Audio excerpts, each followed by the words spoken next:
All right, all right, all right. Welcome, everybody, to the Business Geeks podcast where we geek business. I'm Super Joe Pardo, and I'm joined by my two wonderful co-hosts.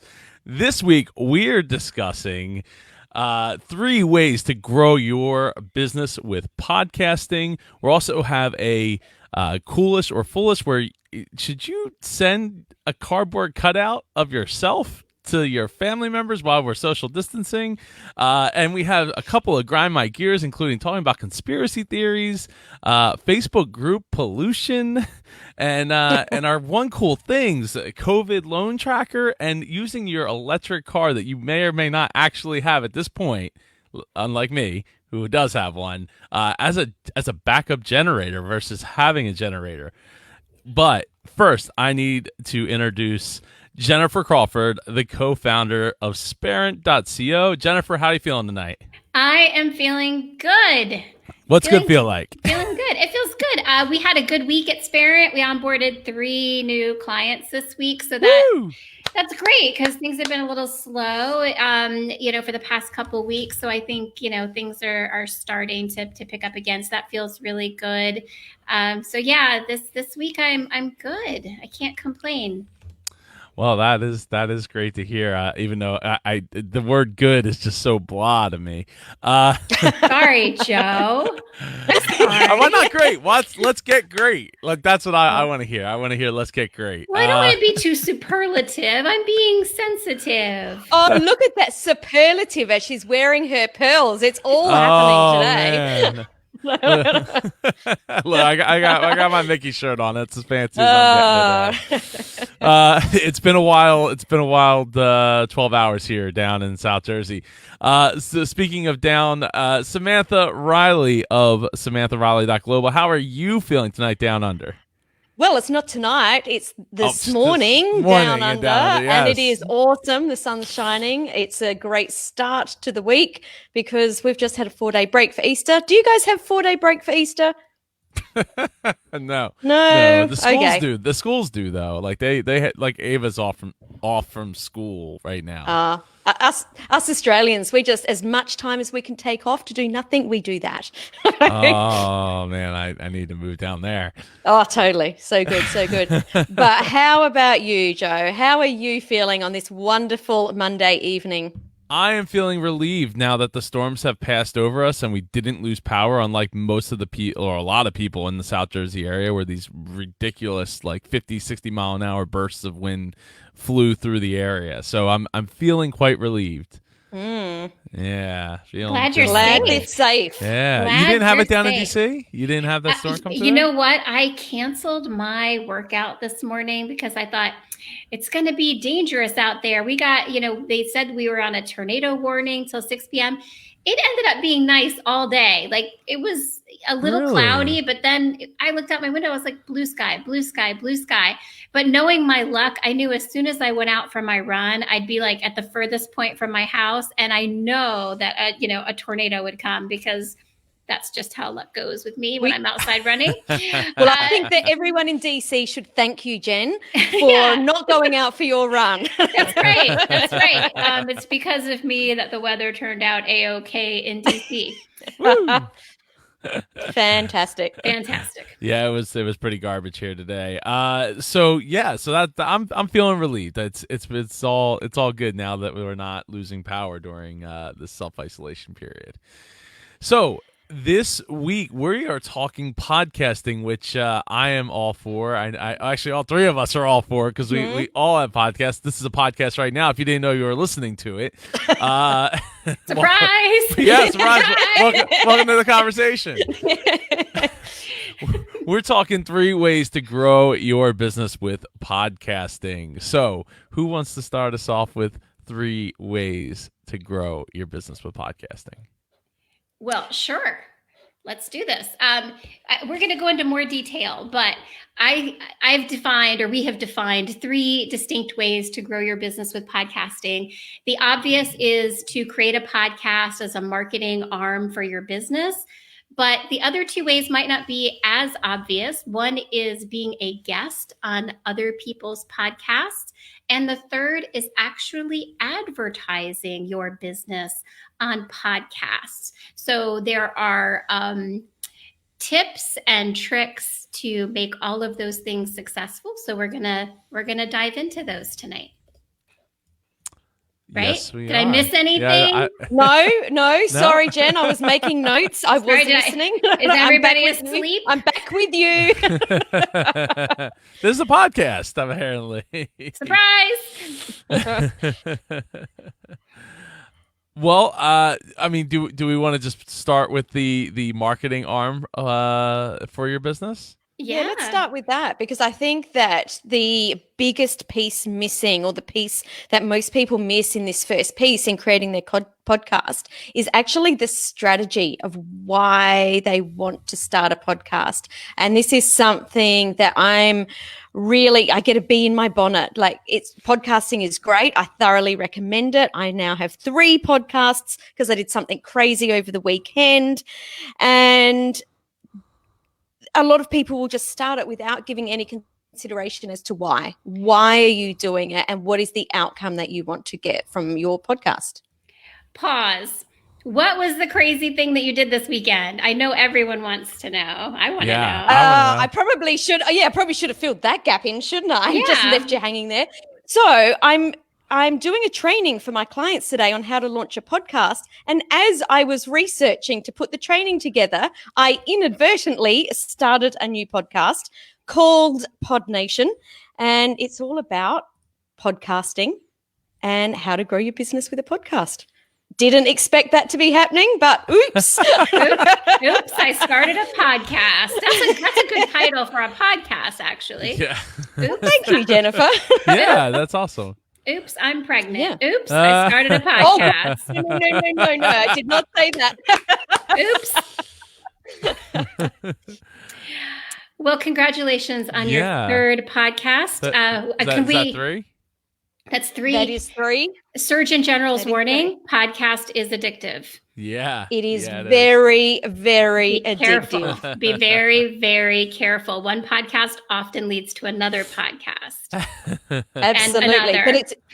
But it's not a bad thing. It's not a bad thing, as long as you have a strategy, right? Yes, let's get back to that. So you were making a very good point before you teased us with this crazy thing over the weekend. So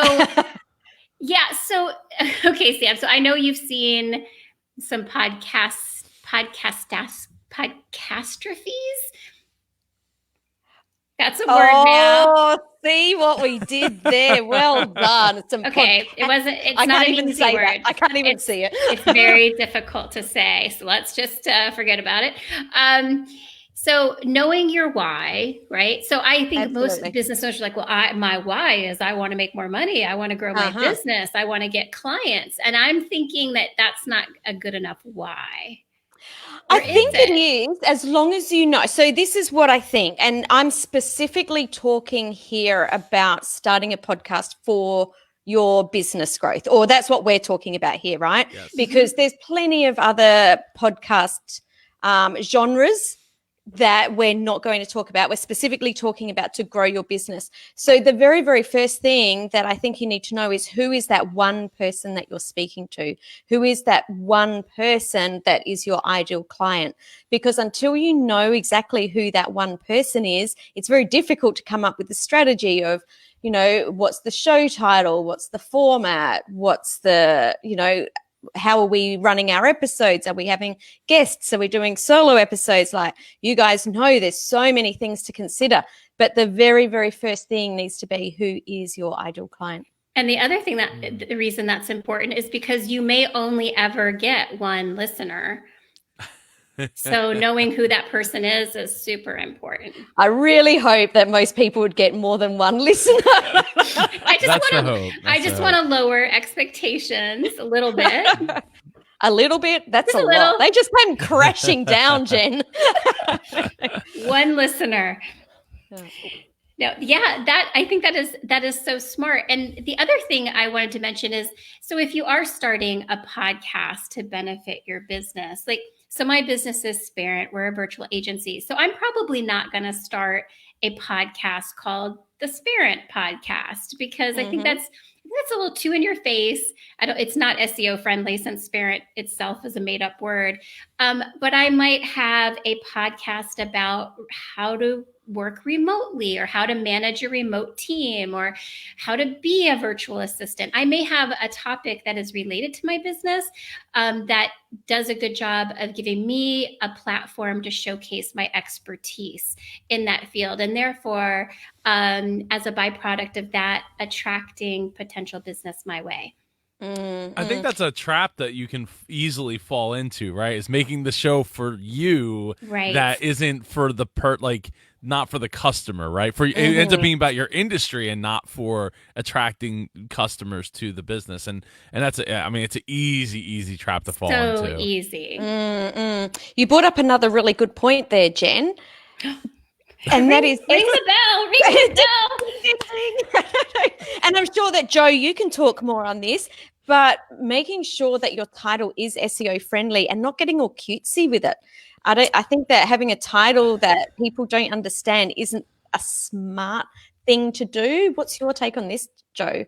It's tough, right? Because like you can educate anybody, but it takes time and/or money, right? So like you could have the really like meta name that like only a handful of people are going to get in the beginning.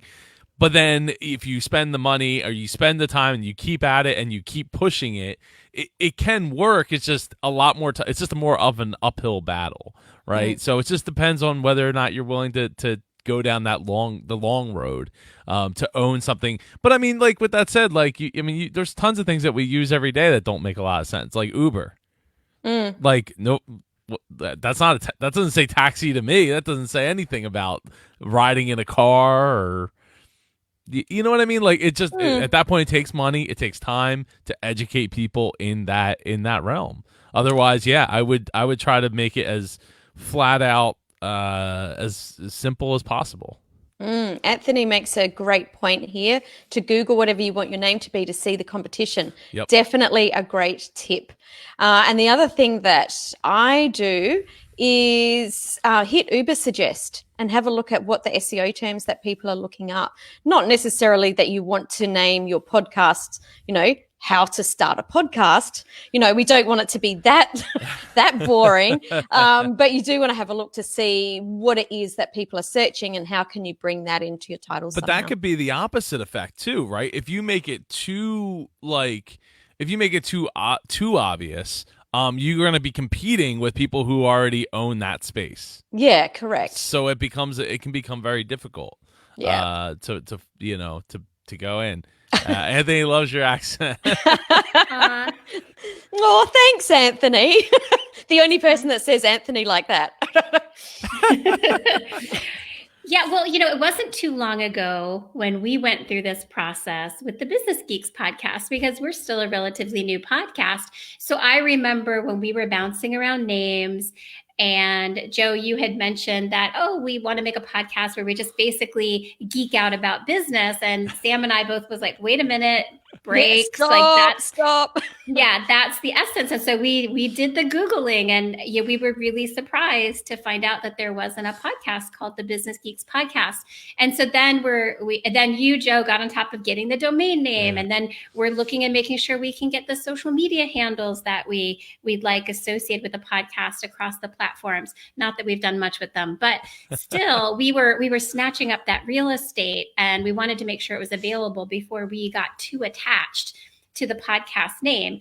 So I think we landed on it, and we're happy because we thought it was lighthearted and fun, had the word business in it. So we thought it sort of checked all the boxes. So what we're talking about is really exactly sort of the process we went through. A couple months ago. I don't know. Yeah, that was like 1 hour call. Yeah, we did so well. It was actually a quicker process than I think any of us were expecting. But again, and Jen, we're just dinging the bell for Jen today. Yeah, right. I don't have a bell here, but get a bell, right? I gotta get a bell. But we're not just Googling the name. We need to make sure that the social media handles are available. And you're right, even though we're not using them, you do need to ensure that you are making sure that you're in charge, or you own all that real estate before you start, because it would be awful to start and find out that someone else already owns those social media handles, or that you can't get the URL or whatever it is. So make sure that you tick all the boxes before you do start to get married to that name. Well, and then now I'm remembering that day. Now I'm also remembering the next thing that we did, which I think is really important, is that we established a recording schedule and established that we were all three committed to that recording schedule and what that would look like, because we all come from a background where we're familiar with the components that, all the moving pieces of podcasts. I think all understood that it was quite an undertaking to commit to something on a weekly basis. So we all had to look at our schedules. We all had to make sure that we were clear for the foreseeable future, and make sure that we all had a concept we thought about the format and segments, how long it was going to be, that we were going to live stream it as opposed to just recording it and putting it out. So we had all of these decisions to make, and I'm bringing it up because I think a lot of people jump into podcasting without any forethought into the commitment, because they just don't have that experience to pull from, and they think it's easy and it's fun, and it is fun. For the most part, it is a lot of fun. It's a lot of fun. It's a lot. It is a lot of fun. We have a great time. I look forward to this every week. But ... it's a lot of work. And I honestly couldn't do this without Joe and Sam, because I don't have the time to commit to a podcast. Having this partnership made me having a podcast possible. So I'm very grateful for that. But these are all things that have to be sort of decided before you even record for the first time. Absolutely. Yeah. Absolutely. It is a big time commitment, not just to make sure that we're showing up every week, but consistently showing up. I know that for all three of us, that was one of the first conversations we had. Are you actually, or are we as a team committed to, showing up at exactly the same time every single week?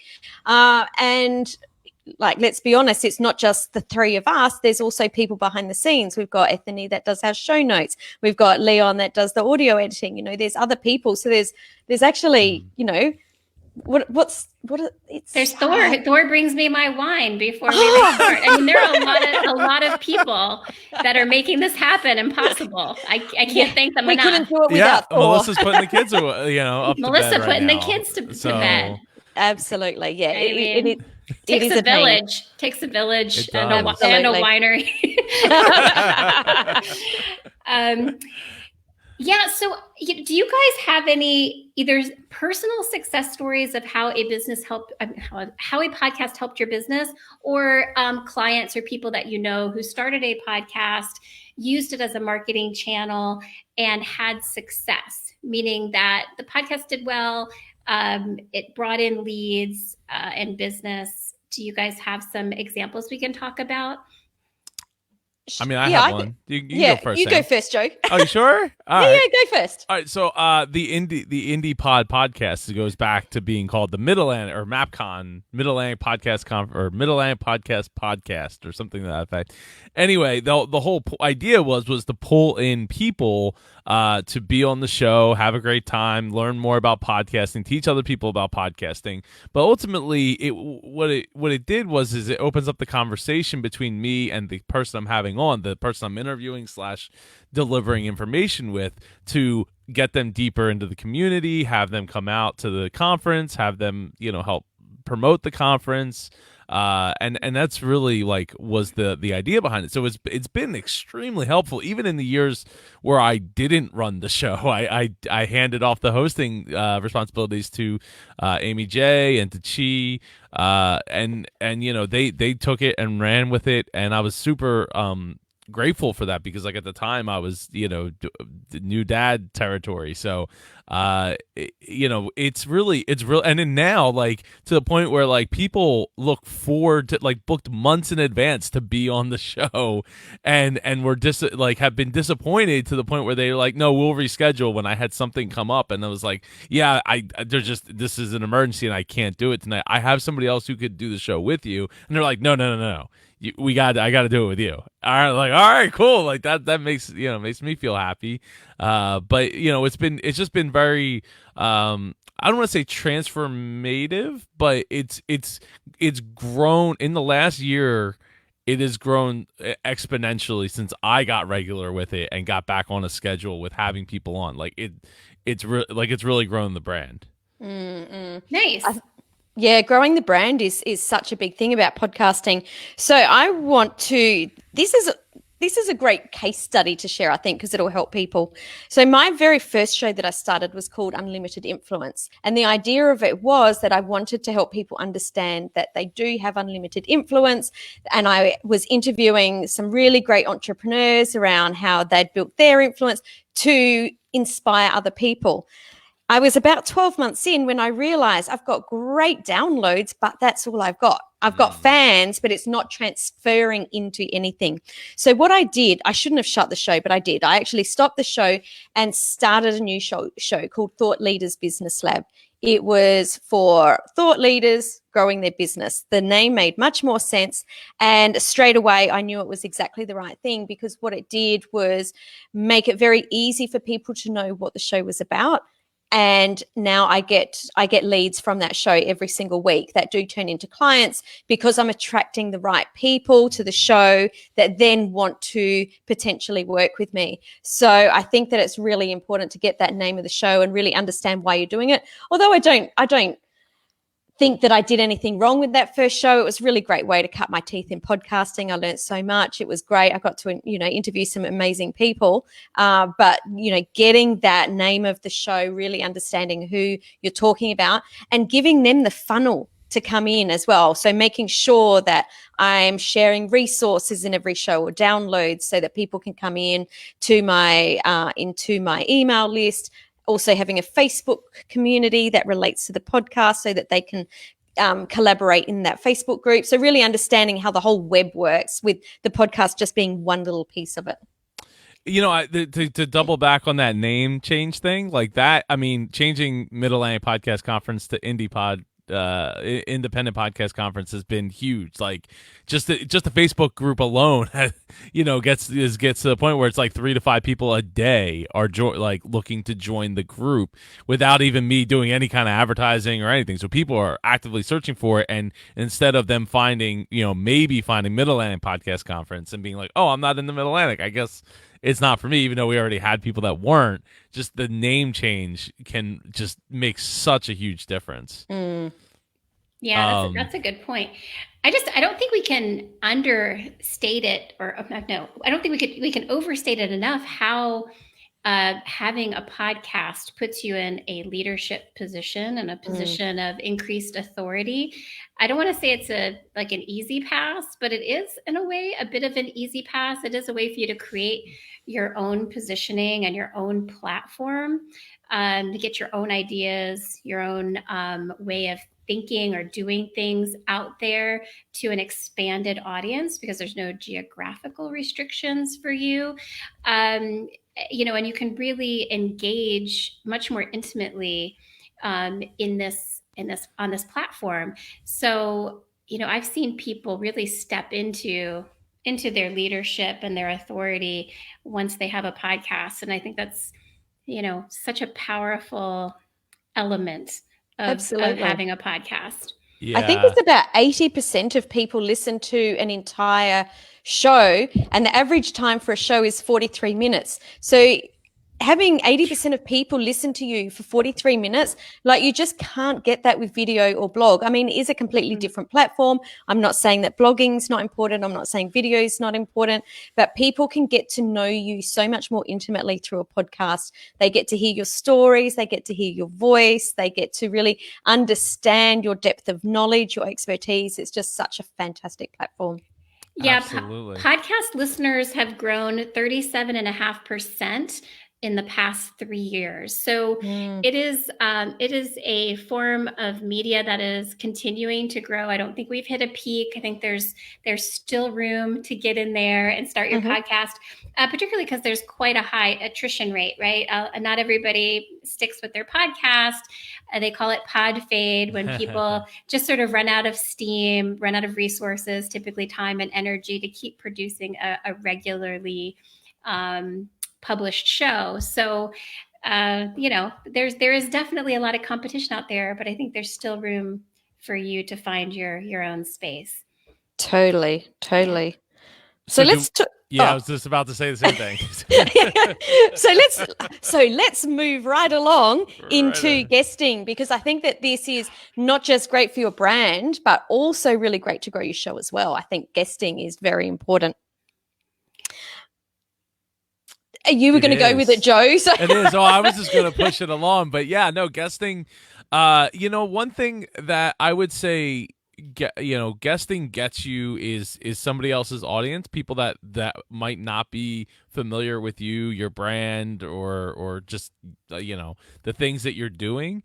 And to me, it's gotten me listeners to my show that live in both Australia, the UK, in other countries, that I immediately noticed a jump in those countries in my podcast downloads after I guested on shows that were, based out of those countries. So, I think that there's just a tremendous amount of opportunity there. And the great thing about podcasting when it comes to interviews is there's an unlimited amount of people that are looking for guests, right? Because they're constantly trying to fill their calendars, and depending on how many episodes or how ambitious they are in their podcasting prowess, they're constantly looking for more people to fill in the blanks. So,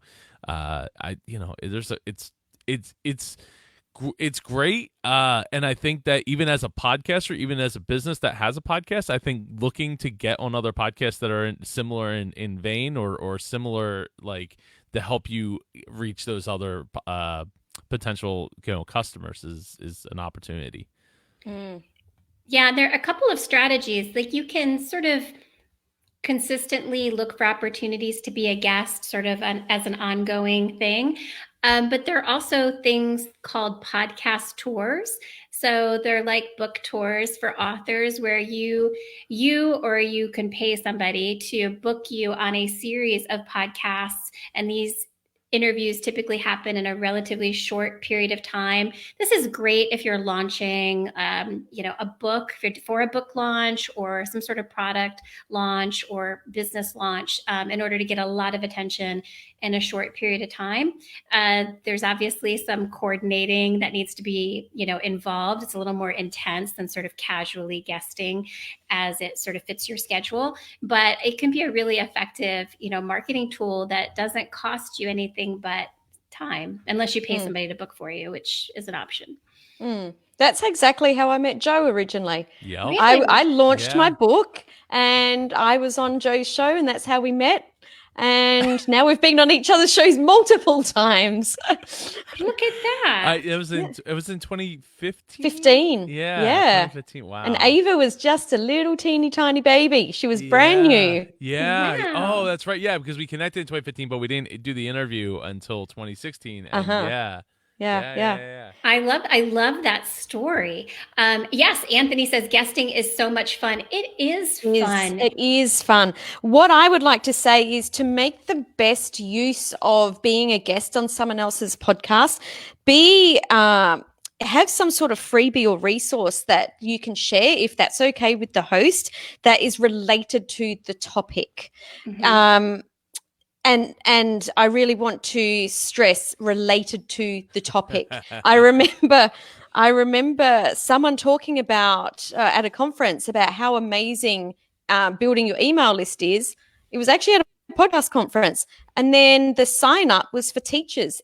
There was no relative, why am I doing this? It needs to be completely related to the topic. So that is a great way to build your email list. I think Nick Loper of Side Hustle Nation does it best, where he literally every podcast episode he creates a lead magnet for that podcast episode to bring people Amy Porterfield in, does that too. Yeah. So good. That's very, very good. Very organized. Consuming, but yes. Absolutely. I think I managed that for about 4 months before I went, I don't have time for this. However, I always make sure that the resource that I'm offering does relate to the episode. I think that's a really good point. And probably this is a good time to talk about what makes a good podcast guest, because I think you have a responsibility as a guest to be the best guest you can be for that podcast. And I think the better you are at being a guest, the more opportunities and doors will open for you, because that podcaster probably knows other podcasters with similar audiences. And I'm sure they'd be happy to recommend you as a guest as long as you are a good guest. And it's not just, I don't think it's just showing up on time and answering the questions and being a good interview. I think being a good guest starts way before that. And it includes researching the show, actually listening to several episodes so that you are familiar with the spirit, the cadence, the format of the show. So you don't show up completely not aligned with the spirit of their show and just seem like a real fish out of water. It also means pre-promoting, pre-promote that you're going to be on the show and promote that podcast that's willing to have you on, and then promote after the show as well. And that can mean sending it out to your email list, putting the episode in your email signature, tagging and posting on your social media platforms. A blog post. A blog post. I mean, there's so many ways, and that podcaster, I guarantee you, will remember that. They're also going to probably be retweeting and sharing everything that you're putting out there. So you're going to get more mileage out of your guest appearance by being generous. I see a lot of people that don't do that. They're a guest and they don't share, they don't talk about it, they don't prepare, they don't listen to the podcast. They're really just thinking about what they're getting out of it. And I think that's a really short-sighted way to approach this opportunity. I could not agree more, Jennifer, and they were fantastic points. Thank you. Because you're right. As a podcast host, there is so much time and energy that goes into the show, and as the host, we want to put our guest in the best light possible. But it does need to be a two-way street. So I think that they're fantastic points. The other thing I love to do if I'm a podcast guest is to bring something new to the table, particularly if you're doing a podcast tour where you're sort of may suffer from a little bit of overexposure because you're on a lot of podcasts. These podcasts are going to have similar audiences, right? So don't tell the same story and do the same exact interview. I've seen famous people do this. You want to bring a gift, and that gift would be sharing something you haven't shared on another podcast so that your interview is fresh. Now, John Lee Dumas is really a successful podcaster, and I know he's been a guest on some friends of mine's podcast, and they didn't necessarily get a lot of downloads because of his guest appearance, because he didn't share or say anything new, or I don't want to turn this into a John Lee Dumas session. I have a story about that, by the way. But it's also like the most famous guests aren't necessarily the best guests, and the most famous podcasts aren't necessarily the best podcasts. You can benefit from us being a guest on a smaller podcast, and you never know where that podcast will be in 5 years. Whatever you do on that podcast, it's going to be there forever. It's evergreen. So absolutely, shut down their show.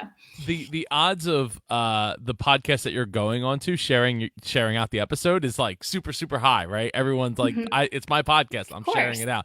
But the odds of a guest sharing out your show is a little bit lower, especially like in John's case where he's on. At one point he was on like 7 shows a week, like other people's shows a week. Yeah. So, and that does bring up a good point of like, it does get to a point where it's like, if he shared out every show that he was on, like that's what his social media feed would start to become overrun with. Now with that said, like, so I was supposed to interview him, I don't know, I guess it was like 3 years ago, 4 years ago. And by the time that the interview got around, because it was like 4 months later, after I had scheduled it with him, I had realized like, yeah, I'm not actually going to interview him. I broke it down into two separate episodes, two 15-minute episodes. I only had a half hour.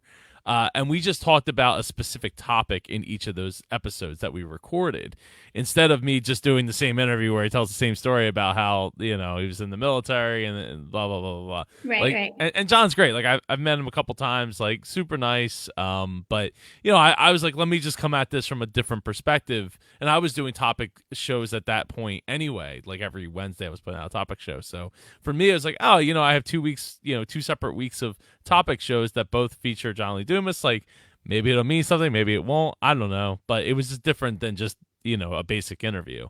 That's nice. smart. That's smart, Joe. I like how you handled that. Yeah, I did too. But it was mostly because I needed those topic episodes to be able to get to the next week. Absolutely. So the other thing that we have was advertise. That was the final thing. For advertising your business, and I feel like there's it's a really good thing to be able to find a way to advertise where it's not like in your face. It could be more subtle. And I think over the weekend, I forget who did it. I think it was Kyle Bondo did a really amazing talk about this. How brands like put together, like Sephora has their own podcast, and like how they make it not about their makeup company, right? About their makeup, and like how he broke it down, like this is how the structure of their shows are work. You should definitely go check that talk out. Not the You have to give us the link, Joe, yes, so that we can pop it in the show notes. superjoepardo.com/super. It was a virtual conference we held this weekend, and he's like in the middle. There's a schedule, so you can like scroll through and find it. Yeah, I caught that today. It was really good, and it. He mentioned there are a lot of brands, big brands, doing their own podcasts. Trader Joe's has one that's gotten really popular. So yeah, which is kind of a different thing, like, creating a branded podcast. So these big brands are doing that. So they're getting into the game though, because it's successful.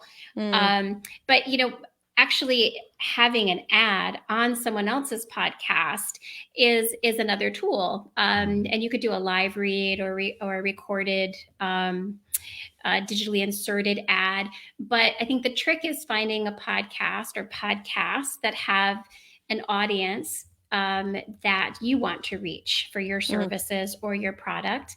I like live reads personally. I think they're very personal, and particularly with podcasts with loyal audiences, those audiences tend to trust those hosts. And I read a statistic one time. I don't have access to it, so you're just going to have to trust me on this. But with live read podcast ads, the purchase behaviors are like, they get like 75% purchase behavior. Wow. Doesn't mean that somebody bought it, but they, click the link or, whatever, explored the product. So you don't see that type of conversion on any other sort of, magazine ad, newspaper ad, any sort of print ad, Facebook ad. So that's a pretty compelling stat to keep in mind. And, there are running rates of what you can expect to pay. But I find that with some of these smaller shows, like these niche shows with smaller loyal audiences, you can really just kind of negotiate and come up with your own advertising package. Some of them will take free products or services in exchange because they're just eager to have their first sponsor. Not that you want to take advantage of, a poor podcaster, but, just know that there are opportunities out there if you're willing to, do the groundwork yourself. That was interesting with those high stats. And I think that is because if people are already listening to a show, they've already built trust with the host. Yeah. So that trust is transferred to someone else. So on that, I think it's really important that if you're a podcast host, that you need to make sure that the companies that you're promoting, you're super, super okay with. Yes. Definitely believe in the products that you're peddling. Yeah, absolutely. But what a great idea. But it is difficult though, because like sometimes like you do some might want to do research, especially shows that have been around for a while, to make sure that there isn't like some like loose cannon episodes like going like in their past history that like someone's going to dig up, especially the bigger that your brand is, right. the more likely someone's going to put the microscope on it and go back and be like, hey, remember that 4 years ago, 5 years ago, when they did that one episode that was kind of racy and like not PC? Like, your brand is tied to that now. Yeah, well, you definitely have to do your due diligence, but you would do that anyway with any place that you put your marketing dollars, right? Totally. And yes, I agree, Yazir. Everybody's starting podcasts, but very little that continue to exist. Yeah, well, it is easy to start. I mean, especially with Anchor, just be like, pick up your phone and blah blah blah blah blah. But it's not easy to keep it going, keep it rolling. I'm going to challenge that. I don't think everybody is starting podcasts. There's less than 1 million podcasts. There's over 5 million YouTube channels, 500 million YouTube channels, over 500 million blogs. So there's actually, I don't think that everybody is starting podcasts. And I think that there's so many people that they want to, and they're just too afraid because of their fear of being judged, or they don't like their voice, or all sorts of things. So I think that there's so much opportunity. Yeah, I mean the barriers to entry are lower now than than in the past, for sure. Like, there was a lot of tech involved in the past. Even just in, like 3 years ago, it was a lot more complicated to like jump in and go. Here you go. Or Yazir says, or thinking about starting it. Yeah, probably. I mean, people record one episode or whatever, and it goes nowhere. Because it's because of the reason Sam just said. Like, it's easy to be like, oh, I don't like my voice, or this time doesn't really work out for me, or I'm kind of gonna get bored with this, or they haven't given it enough thought. And that's really what it boils down to, is start giving it enough thought to do the planning and putting in the work and all that. But yeah, so was there anything else we wanted to mention as far as advertising before we move on? One other thing that I think is a good point to make is, like with all of your marketing efforts, you want to be able to measure the return on investment, the ROI, and you can do that pretty easily with podcast ads by providing a call to action with a vanity URL or a discount code, so that you can track the success of the sales or success of that advertising campaign and the sales that are resulting from that campaign. And you're also going to have to think about the frequency of those ads and how many ads you put out there. The big brands, they do just a huge ad buy. And so you hear Stamps.com and, Casper mattresses. Everybody's heard those ads on podcasts. You're not going to have those sort of dollars. So but you may want to do a test run on a few podcasts or one podcast for several weeks to see the ROI, gauge it before you expand and spend more money in that way. Mary Sue has a question. As far as content, how do you prepare for a podcast episode? Do you have a running list of topics? Great. First of all, great question, Mary Sue. Such a good question. I mean, I do. I mean, with other shows, I do. I definitely do. I have, for each podcast, I've got a Google Sheets that's got many different tabs on it. There's so much preparation that I know you're the same, Joe, that I put into preparing for a podcast episode. I have sheets that have the running sheet for the podcast episode. I've got another sheet with making sure that all of my guests is there. So definitely have that all sorted out. And I think that's I'm with you. I have to prepare. I have, believe it or not, I have 2 pages of notes for this episode. Don't laugh. That's not funny. That is not funny, Joe. Jennifer is bringing the goods. I just don't know why you're laughing. Are you laughing because it doesn't seem like I had any notes? Are you laughing because I'm a nerd? No. I am a business geek. No, Joe. How dare you? But we also have a spreadsheet that we all use. All of us business geeks, we work from a business geek spreadsheet where we have our topic links, our one cool thing, all of our segment links are in there. So we all reference that before we record. Honestly, lately we haven't been able to pre-plan our topics too far in advance because we are in this unique time, and so we're giving ourselves more fluidity. But if it was pre-pandemic, we had several weeks sort of planned out in advance where we knew the topic. We each do our own sort of research and prep.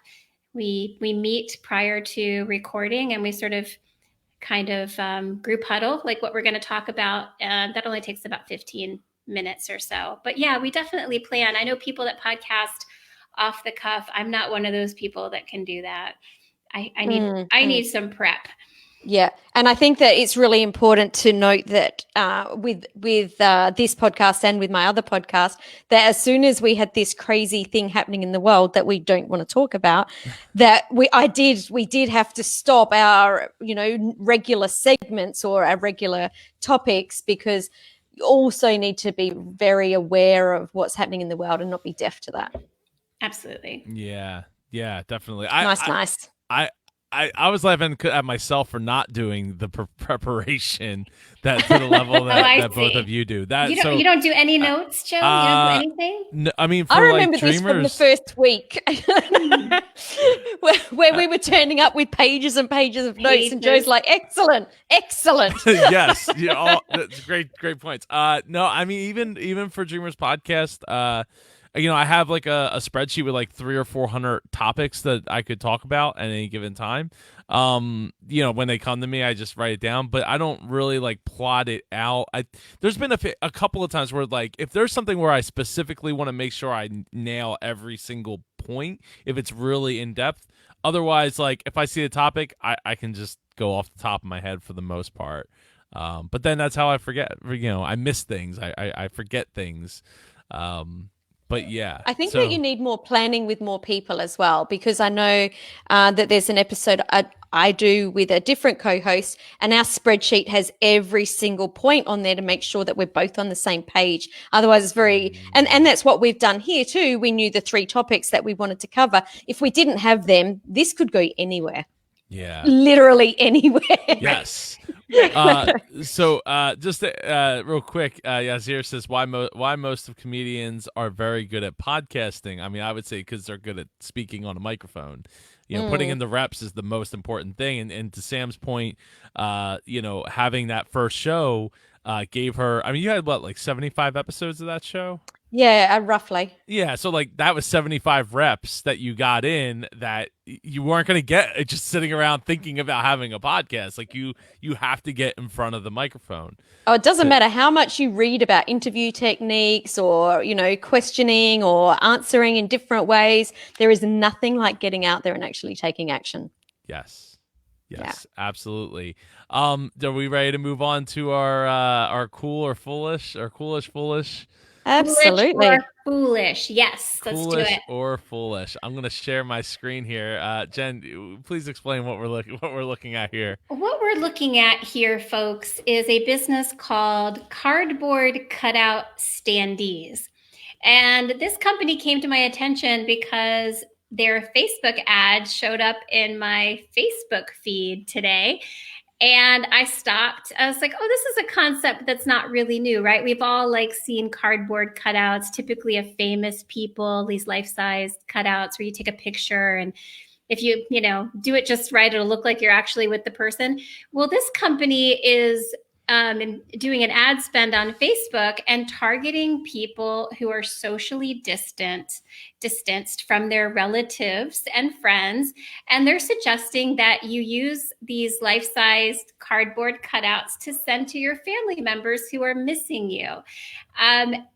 Honestly, I love this so much because I come from a family that has a weird sense of humor, and if I sent my mom in the mail one of these life-size cutouts of me, she would love it. She would love it. I mean, she would laugh and cry and laugh and cry.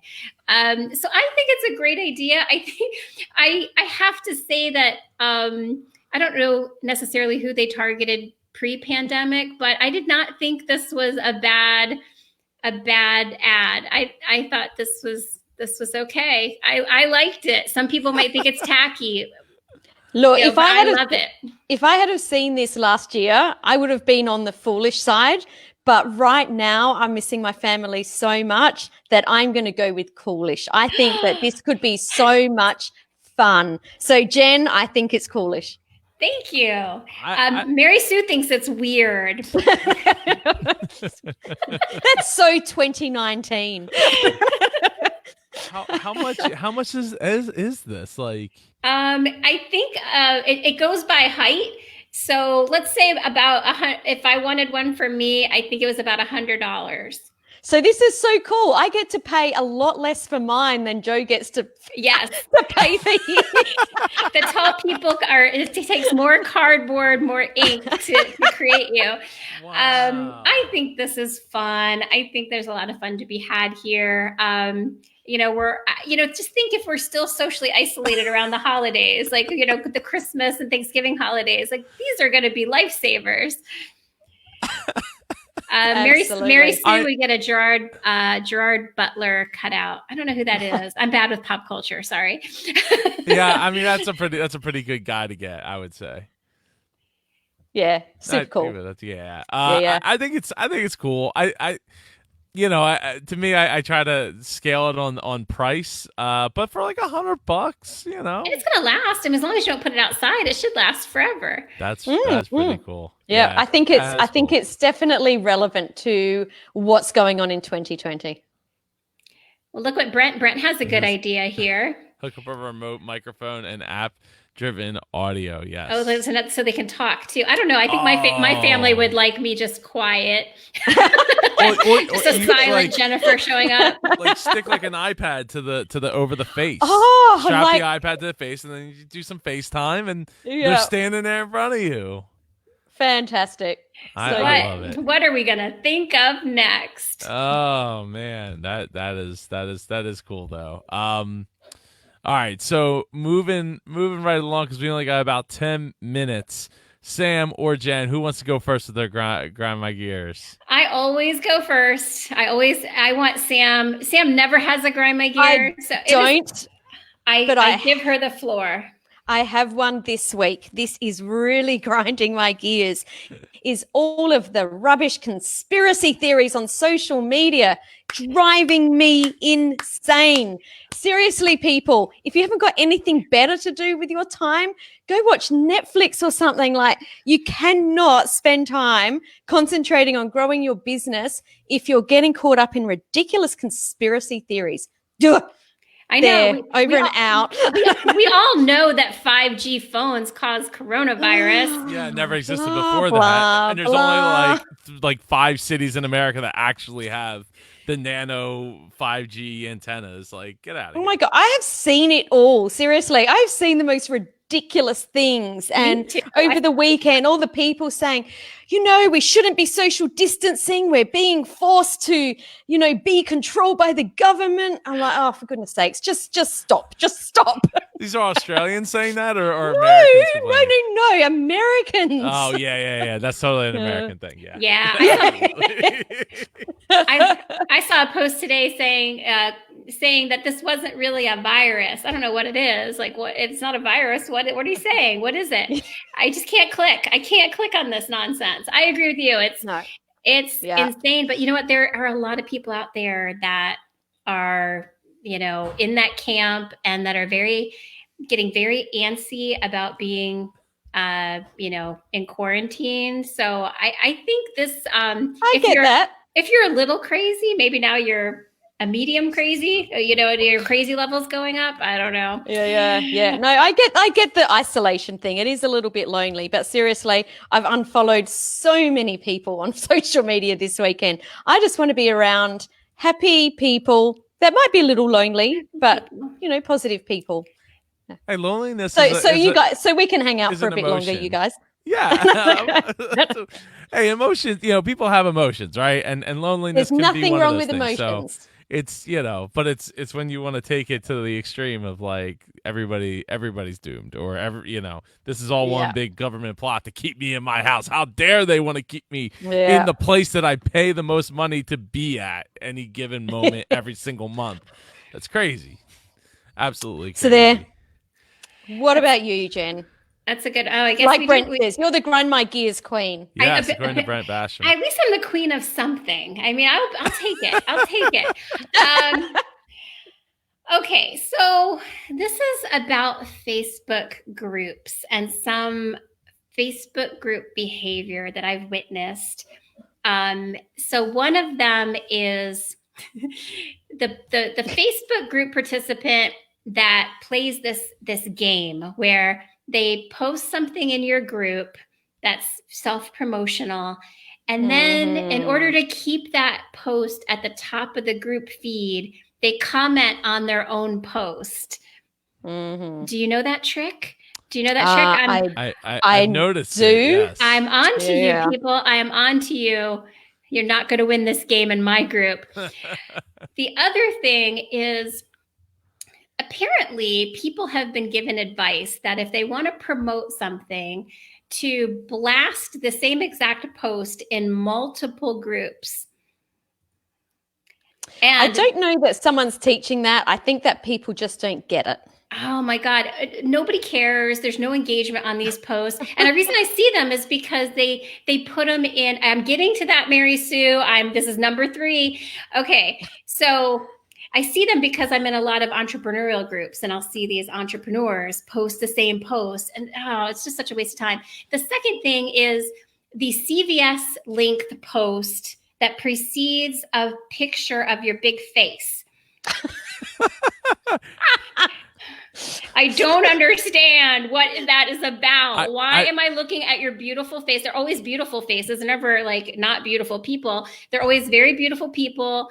Big close-ups, and then a CVS linked post that I don't have time to read. I don't want to read. I'm sure it's great advice. I don't know, but it's just too much. It's too much. It's pollution. It's pollution of the group. It's pollution of the internet. Nobody cares. Say it in less words. Learn to summarize. Well, yeah, but that's part of the Facebook algorithm, right? Like they know like how long you're looking at that post, just like they know how long you're looking at an ad, and like whether or not they should keep showing that ad to you because you're not just scrolling by. Well, then the algorithm is broken. I mean, I totally agree. The auto sharing of like posts into into like my groups, it's so infuriating. Oh, it's so all you have infuriating. to do is spend time deleting things. Yes. You know what? Simple, I don't even that's delete all we it. do is delete. Oh, see, I delete them. I don't delete it.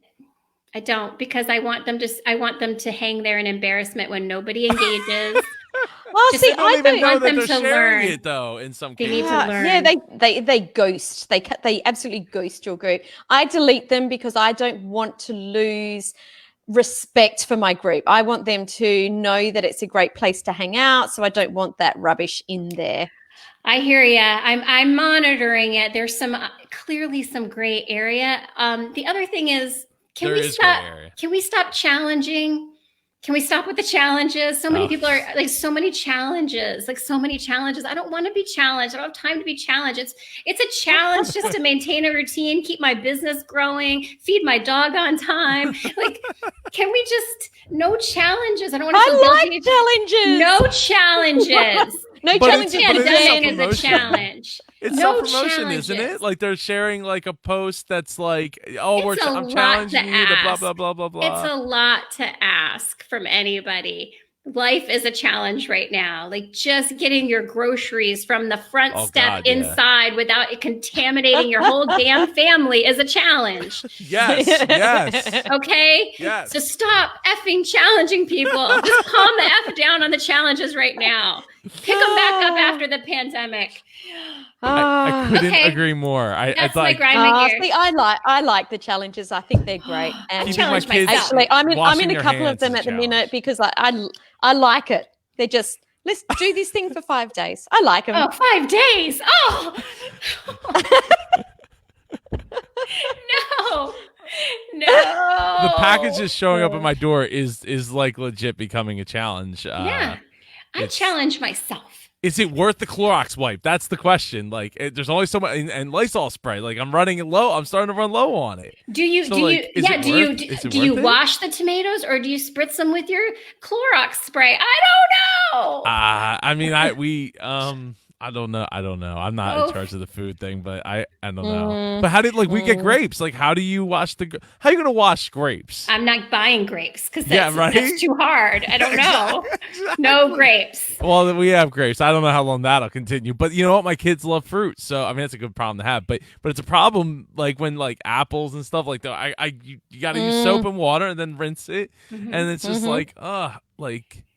why? Just it is a challenge. Is hard now. It's a challenge. That's what I'm saying. We have built-in challenges now. We are just survive. We're trying to survive. We're trying not to get sick. We're trying not to get other people sick.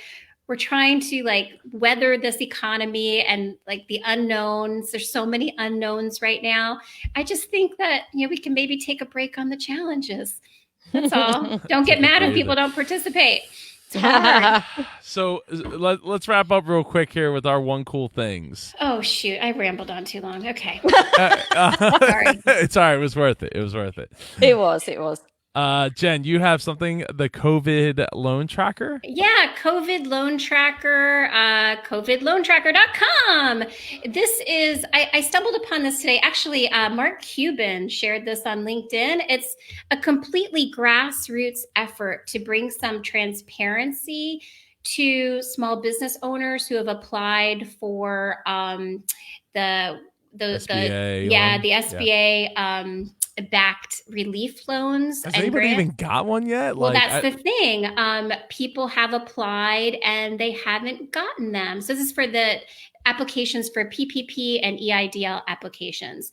It's a completely grassroots effort to track where people's application statuses are and to try to force our leaders to have some accountability to fulfill the aid that was promised to the small business owners. So completely volunteer run, started by a couple to small business owners themselves.